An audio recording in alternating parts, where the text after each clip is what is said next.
Welcome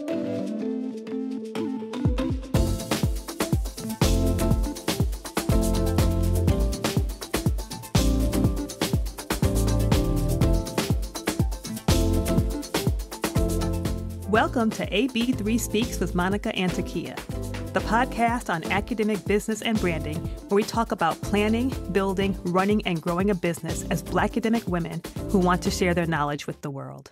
I'm Takiyah Nur Amin, academic success strategist, dance scholar, and lover of all things luxury. I'm Monica A. Coleman, professor, religious leader, and mom to an active growing kid. We have over 25 years combined experience of sharing our academic knowledge beyond the classroom, and we're telling you all the things we wish someone had told us. We will share our values-led ways of monetizing your advanced education in today's global marketplace and highlight Blackademic women who are doing this with excellence and flair. So stay hydrated, make sure you have something to write on and write with, because class is in session. On the syllabus today is when to make an exit plan. Well, it's one of those words we throw around a lot, like, I need an exit plan, or do you have an exit plan? And most of us may know this in the very literal sense of how do you exit a burning building? How do you exit during a tornado? That's how I grew up. I grew up in the Midwest, right? How do you get out of these kind of natural disasters or sometimes not so natural disasters? And sometimes where we are might feel like a disaster. And we're thinking, I need an exit plan. So when we use the term exit plan, we mean a plan that changes your current employment, that exits you from what you are currently doing to something else. And if you're making an exit plan, it's because you want to be safer, healthier, and perhaps more sustainable than where you currently are. And I think that's true for exiting a fiery building as it is for exiting your employment. And I think the important terms are you want something that's going to be healthy and something that's going to be sustainable. If it's not sustainable, it's crisis management. And we want to talk about an exit plan. So this is part one of 2 parts of an exit plan. And this time we are talking about when to make an exit plan. What do you think, Takiyah? Well, I think one thing that we should lift up is that having a plan suggests that you are doing something deliberate and thoughtful. This is not something to be done on the fly. It's something that in the best circumstances you have thought about. Perhaps you've discussed it with trusted mentors and loved ones. You've thought about all of your needs, financially and otherwise, and you are now moving forward and taking steps to execute that plan. We aren't talking about waking up on a Monday and quitting your job on a Tuesday. The second part of this discussion will focus on the elements of an exit plan and what you need to really think about. But first, we're going to talk about when you might begin to contemplate making an exit plan. And the first sort of scenario that we would lift up is maybe it's a situation where you can't change institutions. Both Monica and I are well acquainted with folks across several disciplines who, for whatever reason, can't change the institution where they are right now. It may be that they are landlocked in a certain place or geographic location because of commitments that they have there. It may have to do with parenting commitments or taking care of a sick relative, that they really need to work in the tri-state area or they really need to work in a particular location. I know someone who doesn't have a lot of flexibility with changing their location because they have a particular health issue. And the best medical care that they have found to manage that health issue is in a particular place. And they can't necessarily think about just moving across the country because they really depend on the expertise and the hands-on engagement of a particular medical team. And so you may find yourself where you are in an institution and you are working as an active faculty member and you're unhappy at that institution or you're unhappy with that institutional type.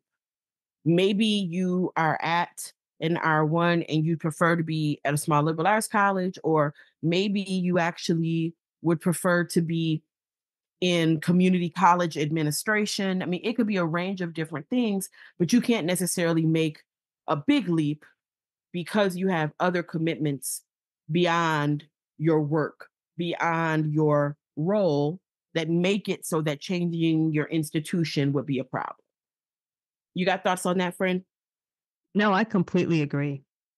Um, and somewhat, another kind of take on this is sometimes you have a two body challenge, right? You are partnered with another academic, and it can be challenging to find an institution that is going to hire two academics. Sometimes you're in very similar fields, sometimes you're not in similar fields. Sometimes there's a need for one and not the other. You're trying to get to the same city, maybe different schools in the same city, but very rarely I've seen it, but very rarely does it work out where both partners have the kind of job they wanted in the same place. And that can be a challenge. And some schools will do negotiating with partner hires and some will not. And you just are working with what you have to work with. And that can be a chance for one of you to think about, well, maybe I don't need to be in the academy, or maybe I don't need to be in the academy full time, and think about other things you can do with this wonderful amass of knowledge that you have, while keeping yourself in the same place with people that you love and somebody who you want to be in the same location with, and you want to both have a fulfilling career and use the knowledge and the expertise and the education that you have fruitfully in the world. Yeah, I would just add to that to say we're in a new moment where you have more women who are achieving and attaining jobs in higher education where they may have a male identified person as the trailing spouse or as the second body in that two body challenge. And unfortunately, I have seen that gender bias play out where institutions are less likely to be supportive of the male spousal hire or supporting that person's job hunt, because there's this assumption of, well, they're a man, they should be able to do this on their own. And why is this person asking for a spousal hire? It's sort of a tale of no good deed goes unpunished. You do the work to get hired in this competitive position. Now you're trying to negotiate for your spouse or your partner. And because of institutional biases, you may end up with more of a challenge in helping that person secure a role than not. I'm not saying it's right. I'm just saying it's real. And that might be a reason to think differently about your um, exit plan or how you're going to manage your relationship to these institutions. Another thought to consider is maybe your institution is financially fragile. Maybe your institution is financially fragile. And what we really are saying is maybe your institution is going broke. Your institution is going broke. It's selling off pieces of itself, its buildings, its land. Departments and programs are being cut left and right. Faculty are being downsized. These are all signs. These are all signs. The writing is on the wall. You might not want to wait until your program gets axed or that part of the building gets lopped off.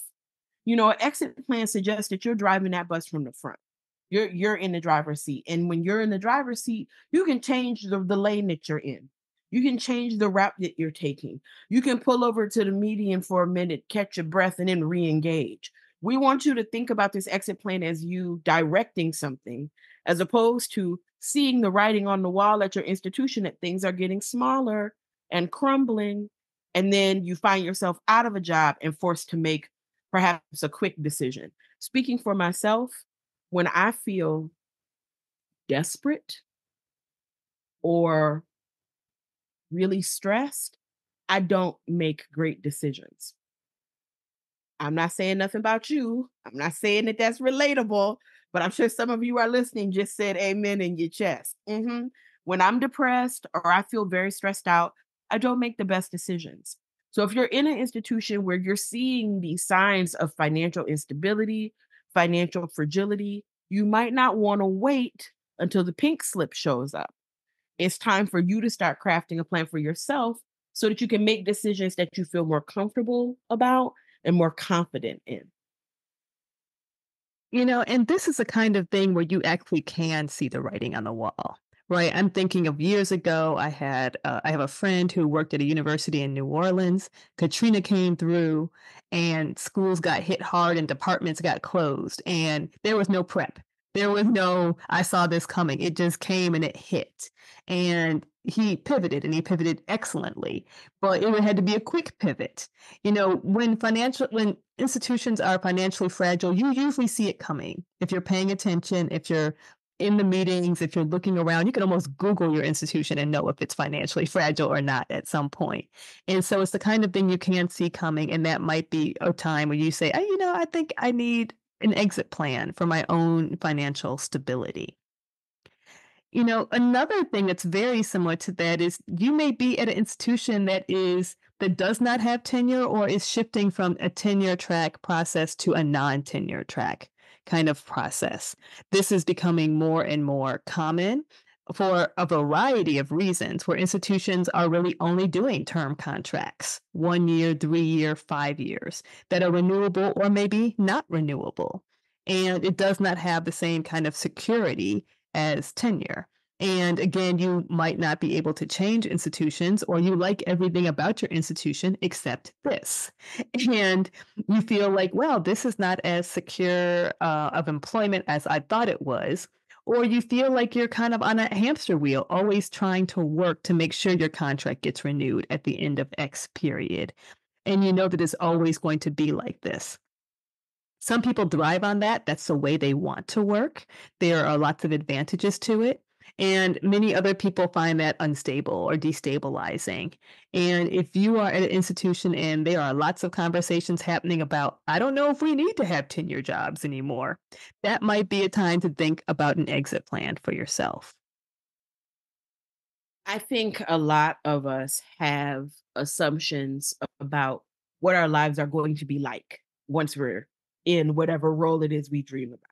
We're graduate students dreaming about faculty roles, or we are faculty members dreaming about administrative roles, and we have visions about the kind of life that we're going to have and the work that we're going to do. And you may find yourself in a situation where academia is just not the best fit for the work that you want to do. Perhaps you got the dream job. Perhaps you got the job that's closest to the dream job. And you're working at an institution that you aspired to and worked hard to be in. And you look around and you find that the work is just not fulfilling for you. The work that you really want to be doing, whether that's writing or more public facing scholarship. Maybe there's something about the work that you feel called to where you are putting a square peg in a round hole. Now, let me be clear. There are those of us in the academy who um, intentionally occupy a kind of oppositional intellectual position with the kind of mainstream discourses in our disciplines. And that's going to create some friction and that's going to create some challenge. That's not what I'm talking about. I'm talking about finding yourself really in a place where the work that you sacrificed for, the population perhaps that you wanted to work with, and really the kind of day to day experience that you aspired and sacrificed to have is not in alignment with what you're experiencing. That may be time to consider an exit plan. And remember, exit doesn't necessarily mean leaving higher education as an industry in its entirety. I try to remind people that one, higher education is an industry, and there are lots of ways to be in higher ed. Okay. So make sure you join us for the second half of this discussion when we talk about, how to craft an exit plan. It might not be all or nothing. You may choose to change institutional types and keep one foot in and kind of one foot out. There's lots of ways to think about that we'll talk about in the second half of this episode. So I think that some of us get caught up in this all or nothing idea. And because we can't conceive of what the nothing might mean for our lives, we stay in situations where the work we want to do is not a fit for where we are. If you are finding yourself in that situation, I don't know that it means you need to change your interests. It may be about finding a more suitable way for you to engage the academy. Analogously, sometimes you really like the work you're doing. You know it's a great fit for academia, that you have skills and talents and gifts and information that works best in the academy, but you can't do it in the particular institution where you are, and you might not be able to change institutions. I will give an example. I have worked in very small institutions that don't have a lot of administration, period. There just aren't many administrative roles to have. If I had administrative aspirations, there aren't many choices, right? It's like faculty, associate dean, dean, president, right? There's no provost, there are no vice provosts, there are no associate provosts, there aren't even department chairs. So if those were the kinds of things I wanted to do, that institution isn't even structured to do that. So that would be one kind of example where you might know what you want to do. You're very much locked into an institution for a variety of reasons we've just discussed, but you can't do it in the kind of institution where you are or in the exact institution where you are. But you still have these gifts and skills and perhaps desires, and you would like to, live them out or work them out, but you just can't do it where you are. That's when you also might be thinking about an exit plan. Yes, that's true. Similarly, if you find that where you are is compromising the quality of what you're doing, you may want to think about an exit plan. And this is complicated because it requires you to really engage in some deep self reflection and to be really honest with yourself about how you are engaging your day to day work. If you are in a role, for example, where you are teaching and you find that you no longer have an interest in or a value around your teaching and working to enhance the knowledge, wisdom, and resources of the learners that you are with, and you're compromising the quality of someone else's learning experience, then maybe this isn't the place for you right now. Maybe it was 10 years ago, and maybe, the bird has flown the nest. Maybe it's time to do something else. Now, let me be clear. We all have bad days. I think that's true in any position. I think that's true if you were, I don't know, the CEO of a corporation. We all have days where, the lesson plan didn't work, the technology in the classroom was funky, something happened in a meeting and didn't nobody listen to you. And we all have bad days.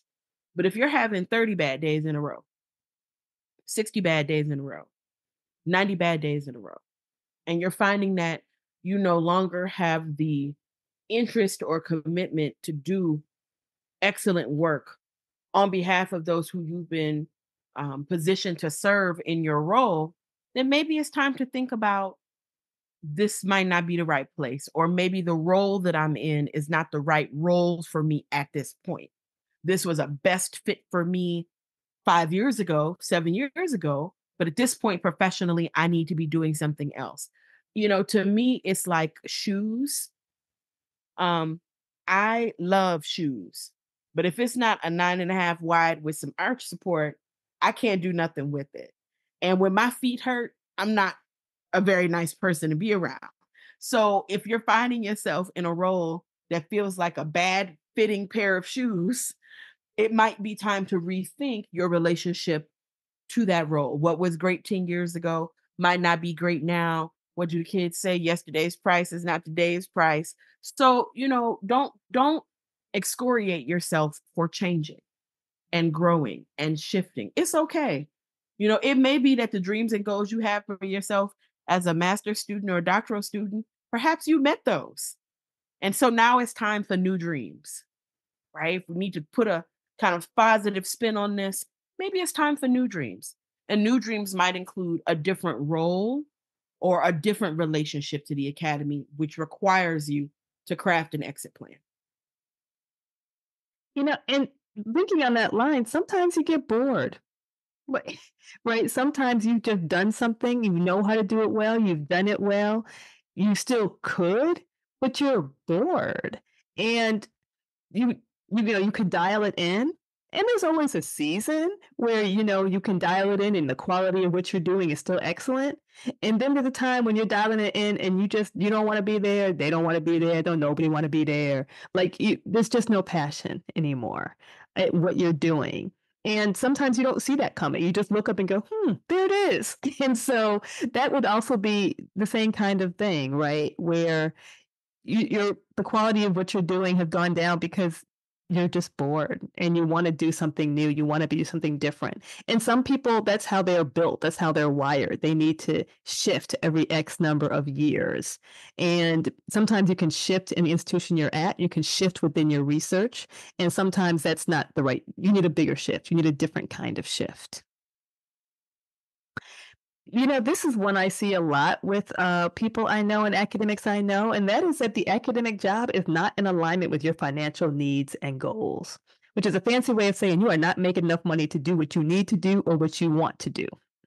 And there's a cap, or you can grind and grind, and you're only going to make 3 grand more teaching that summer class, right? You just need more money than you are making, and the time to money ratio is just not working out for what you need for your life, what you need for your family, what you need for your future, and also perhaps what you want to do. You may have enough to do what you need, but you don't have enough to do what you want to do. Most of us want to live a little bit more than hitting our bare knees. Like, we didn't come here to do all of this and get all these degrees and have all this knowledge to be scraping by. Scraping by is not hot. Scraping by is not what's up. It is stressful. One crisis and you are not scraping, you are sunken. And so most of us want to do more than hit our needs. We want to hit our financial goals. And it's highly possible that you are simply not making that for where you live, for the cost of living, for the things that you want to do, that your institution is just not paying that way. And you're thinking, maybe I need to do something else. I might need to supplement, or I might need to shift altogether into another way of using my knowledge, of sharing my knowledge with the world that is not in this particular, institution and salary range. I would just add to that. I think that um, sometimes if you find yourself in a position where your financial needs and goals aren't being reasonably met by your current employment, there can be a lot of shame and guilt associated with that. Um, Sometimes it's, well, shouldn't I just be grateful for what I have? Or I have more than so and so, or I'm doing better than XYZ. So maybe I should just be grateful and kind of put my head down. And to that, I would just say it is perfectly reasonable for you to have financial needs and goals that you determine and that you define. And if you find that there's too much of a space between the two, then that's worthy of being addressed. It doesn't matter if you know somebody who's getting by on bread and water. If you trying to have more than a bread and water life, it doesn't matter if you have a colleague who is satisfied with their role and they never go on vacation. If you want to be able to vacation quarterly, if those are your goals, those are your goals. So I would encourage you not to sit in judgment of yourself. But again, this requires some deep self reflection and some honesty around what are my real financial needs and goals? And is my current employment situation in alignment with them? And if the answer is no, it may be time to make a shift. Don't let shame or guilt talk you out of getting your needs met. Another reason you might want to think about an exit plan is that you cannot find full-time work in the academy.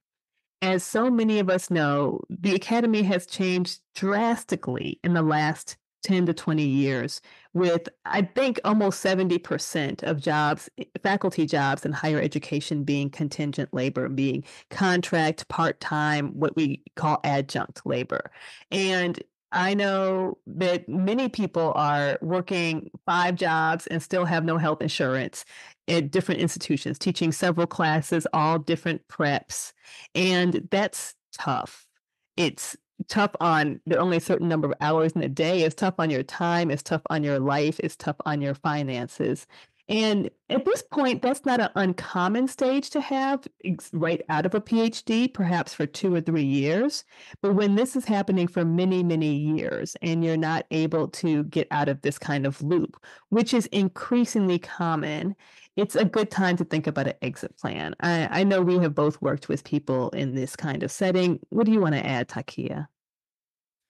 I would just add, as someone who started my teaching career in the academy as an adjunct, as contingent labor, that if you find yourself in a position where you're only able to patchwork together these adjunct roles or these contingent jobs, that is not a referendum on how good you are as a teacher, as a classroom practitioner, as a scholar, as a writer.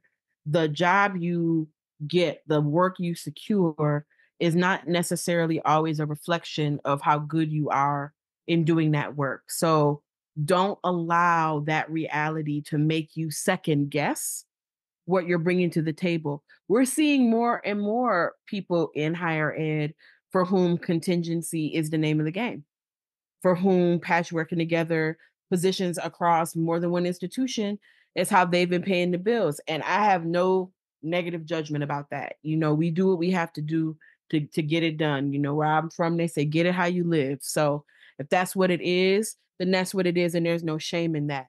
But if you find that that's the way it's been for many, many years, and you have a desire for a different kind of position, and you've never really been able to make that transition, you've never been able to get into a more permanent role, it may be time to think about an exit plan or rethink your relationship to the academy and how you show up in the work that you do and the work that you want to be doing going forward.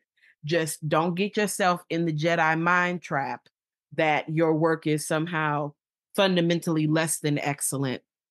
What we're seeing with the rise of contingent labor is a reality of our industry, not necessarily a reflection on the quality of people working in the industry.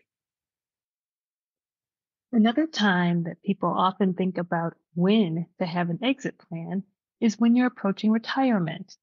So nowadays, many people aren't thinking of retirement in the same ways we used to. Now, we know that people tend to retire from the academy at a much later age because we can do this kind of work until longer into our years, right? Some people don't retire until 75, 80, or 85. Other people see retirement a little bit differently and think, well, I'm going to stop doing this, but I'm not going to stop being active. I'm not going to stop using my mind. I'm not going to stop writing or sharing knowledge. And so you're thinking about what might I do after I retire from teaching 2-2 and going to faculty meetings and sharing theses and dissertations kind of thing, if you're at a research one kind of university. What might I do after I do that? So I still am active. I'm still using the knowledge I have. I still have some kind of income. I'm still doing things that bring me joy, still doing things that I enjoy, and that, of course, you can find sustainable.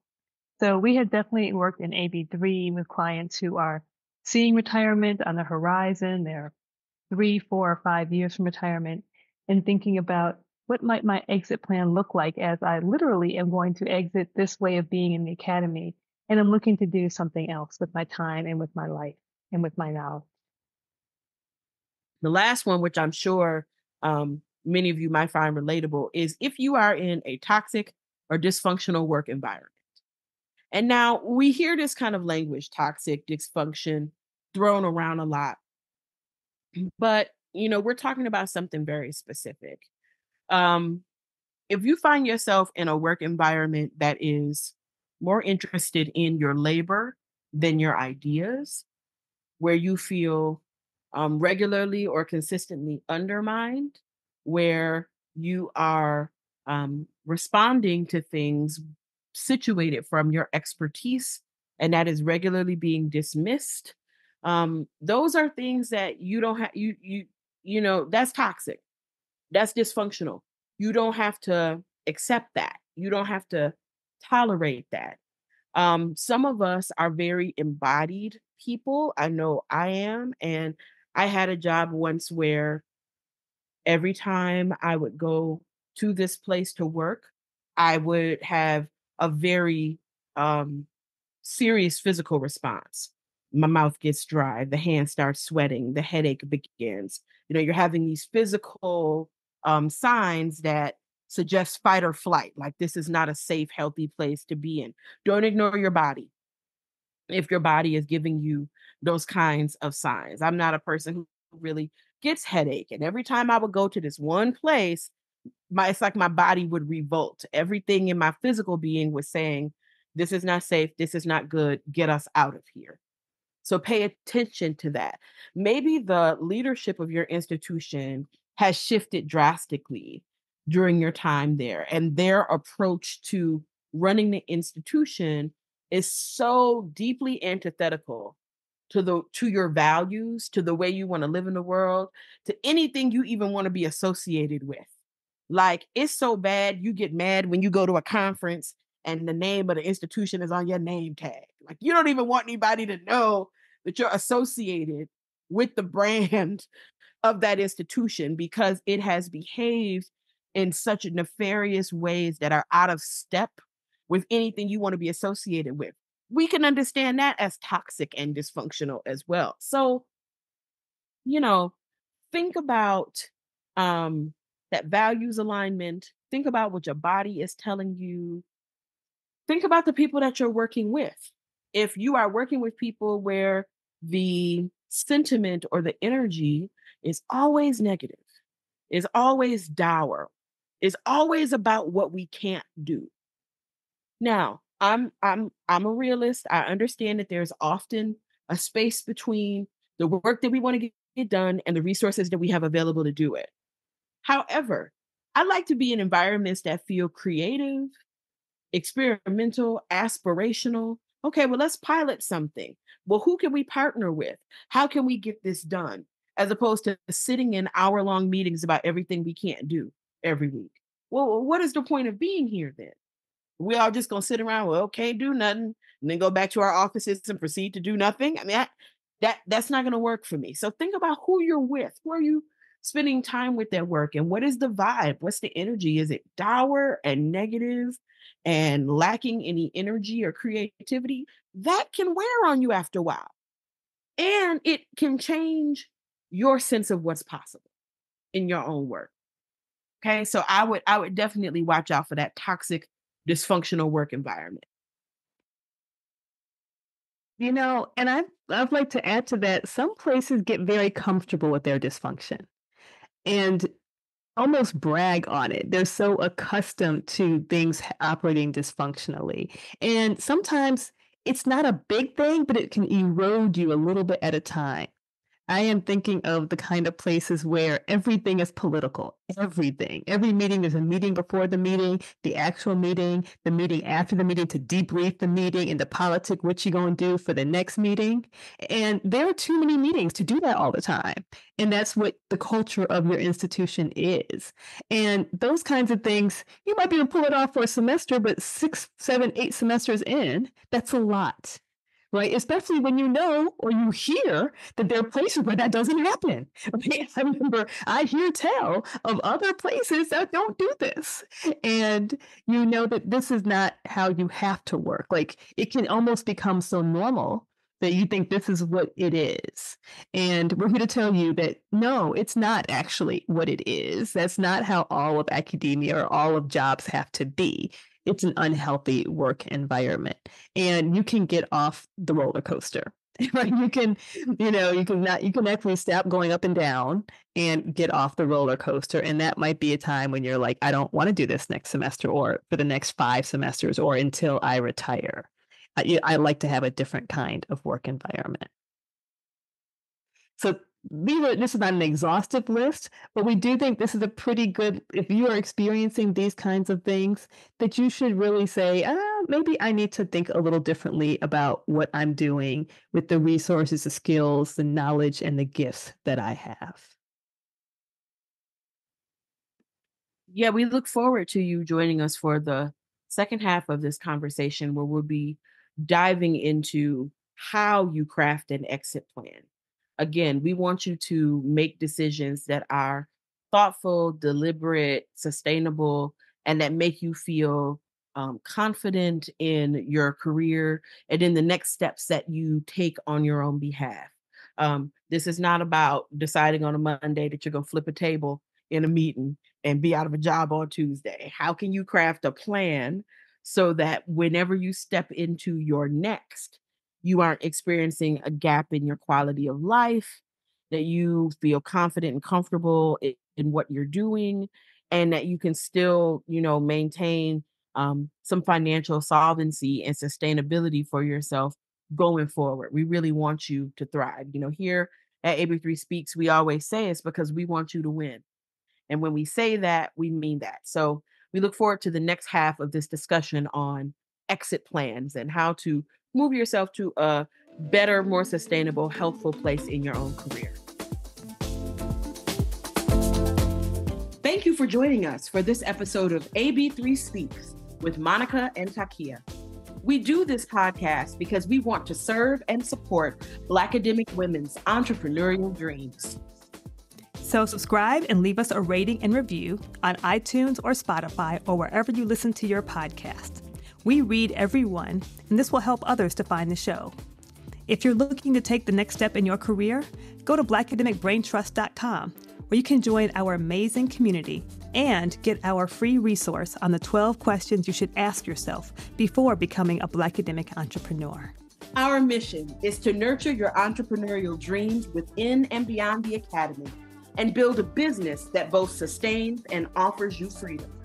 We look forward to you finding and joining us at Blackademicbraintrust.com.